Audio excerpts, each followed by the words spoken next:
40 సంవత్సరాల హిస్టరీలో భారతీయ జనతా సమితి ఏర్పాటు చేసిన చైర్మన్ కి తెలంగాణ ముఖ్యమంత్రి గారు మేము చెప్పలేము.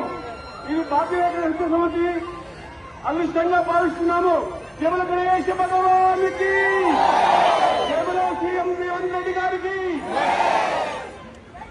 గణేశ భగవానికి, జమల గణేశ భగవానికి, గణేశ భగవానికి, గణపతి బప్ప ఆదాలతో దాదాపు 40 స్వాతంత్రానికి ముందు లాలా లజపత్ రాయ్ ప్రారంభించిన సామూహిక గణేశ మహోత్సవాలను అత్యంత వైభవపేతంగా 1980 నుండి గణేశోత్సవం నుంచి ఆధ్వర్యంలో మనం జరుపుకుంటున్నాము. ఈ సామూహిక గణేశ మహోత్సవాలను